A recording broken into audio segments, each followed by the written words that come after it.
Hola, ¿qué tal, amigas y amigos de la red del Servicio de Salud Viña del Mar Quillota? Continuamos con nuestro segundo capítulo de Conversemos sobre Salud Pública. Esta vez estamos con el doctor Manuel de la Prida. Muchas gracias, doctor, por estar con nosotros. La Dirección del Servicio de Salud ha querido, en estos temas de salud, acercar a la población a conocer más sobre lo que nos interesa y nos impacta. En esta oportunidad vamos a hablar sobre las alergias. El doctor Manuel de la Prida es experto en alergias, en enfermedades respiratorias y además es el encargado del programa de telemedicina, que es otro tema muy interesante que también vamos a tratar. Doctor, bienvenido. Quisiéramos preguntarle primero que nada sobre este tema de las alergias que está afectando grandemente a nuestra población. ¿Qué nivel de incidencia tiene en nuestra población? Bueno, las alergias en primavera son aquí en la región bastante frecuentes. Este año nos desfasamos un poco porque llovió entre agosto, septiembre, incluso octubre, y con eso llueve y la alergia, los pólenes se limpian, pero después viene el crecimiento del pasto, de las malezas, y hay mucha alergia. Y en este momento, desde el punto de vista de la alergia, estamos en diciembre, es como que estuviéramos en octubre, ¿ah? Y por lo tanto hay mucha cantidad de gente alérgica. Esta época del año, que es entre septiembre hasta enero, corresponde a las alergias por pólenes. Pero no eso, son los pólenes básicamente de pastos y maleza. Esos son los que polinizan. Estos son pólenes por viento, es el viento el que lleva los pólenes. Y eso es muy importante para la gente, saber una cosa que es muy práctica. El polen, eso se poliniza por viento, y el viento de la mañana saca los pólenes de las malezas y los pastos, y con el calor a mediodía se elevan y viajan. Y después, como a las 5 o 6 de la tarde, caen. De manera que cuando la gente se encuentra con los pólenes, se encuentra básicamente un poco en las mañanas cuando van saliendo, pero la mayor proporción se encuentra en la tarde, después cuando el vientecito de la tarde, ese es el viento que trae más polen.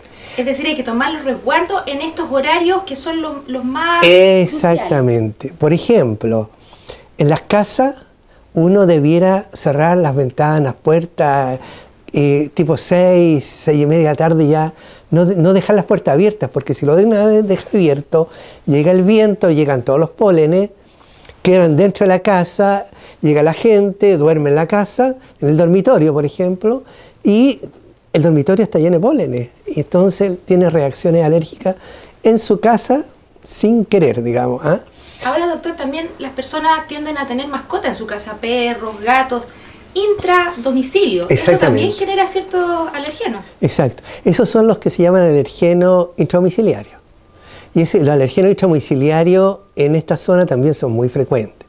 Ellos son más bien de otoño e invierno. Y el representante más fiel de eso es el ácaro dermatofagoide, que son unos limpiadores en realidad. Los ácaros son unos bichitos que viven en el polvo. Cuando uno ve un rayo de luz que pasa en una habitación, ve unas cositas flotando. Dentro de esas cositas flotando van ácaros. Y el ácaro se come todo lo que uno va dejando, ¿ah? Las caspas, el pelo, todo lo que sea orgánico se lo va comiendo. El papel, claro, se lo van comiendo. De manera que una casa que tenga mucho cortinaje, que tenga muchos pelos, que tenga muchas mascotas. El alimento favorito de los ácaros es la caspa de perro y la caspa animal, que es una caspa pesada y queda en la pieza. Si es que los perritos, los gatitos duermen arriba de la cama o de los sofás, ahí queda la caspa. Pero por otro lado, la misma caspa de animal es alergénica y puede producir alergia a las mascotas, al epitelio, al pelo o la caspa de los perritos. Y dentro del hogar, el otro gran alergeno son los hongos. Los hongos de la ducha, del baño, de los closets, de las esquinas de las piezas. Esas cositas negras que uno ve son colonias de hongos. Y esas empiezan a caer unas hilitas que son como transparentes, que se llaman hifa, que uno los respira y son alérgicos. Por lo tanto, las casas muy húmedas, es una casa muy alergénica, una casa húmeda, que no se ventile mucho, que haya muchas cosas dentro de la habitación. ¿Y cuál es la parte más, el tiempo que más pasa uno dentro de una casa? Cuando uno duerme en el dormitorio. En el dormitorio uno pasa 8 horas mínimo en una sola vez. Doctor, ¿qué recomendaciones básicas deberían tener los pacientes, entendiendo que además las alergias causan también decaimiento, la gente a veces llega a trabajar decaída, fatigada? ¿Qué condiciones básicas, qué prevenciones, aparte de la farmacología, se pueden tomar? En estos periodos es muy importante que el paciente reconozca que los síntomas que él presenta en esta época de primavera y verano, de estornudo, picazón de los ojos, tos, picazón de la garganta, no son resfríos comunes, por lo tanto no se deben tratar como resfríos comunes, sino que probablemente son alérgicos. Y si se hace el diagnóstico, se consulta y se llega a la conclusión que es una alergia, debe ser tratada farmacológicamente, pero además por medidas preventivas. Y las medidas preventivas en esta época son el no exponerse al viento, especialmente en las tardes. Y en los otros periodos de otoño e invierno, cuando hay mucho ácaro, ventilar las piezas, que las piezas sean lo más simple posible, sin que haya mucho cortinaje, cuadros, póster, peluche. Si un joven quiere tener dentro de su pieza póster, peluche, los peluches tendría que lavarlo una vez al mes. Si no, las almohadas de plumas, los plumones, todas esas son medidas de prevención. El ideal es no tener alfombra muro a muro, eso es muy difícil limpiar y el sedimento se va acumulando y está lleno de ácaro. Doctor, y para terminar, aparte de este interesante tema que tiene que ver con la alergia que nos afectan a todos, yo creo que gran parte de la población está... 30% de la población chilena es alérgica. Yo creo que va en ascenso, ¿no? Eso, en general, claro, cada vez las alergias son más frecuentes por la civilización, digamos. Doctor, quería preguntarle también sobre este otro interesante tema que tiene que ver con la telemedicina.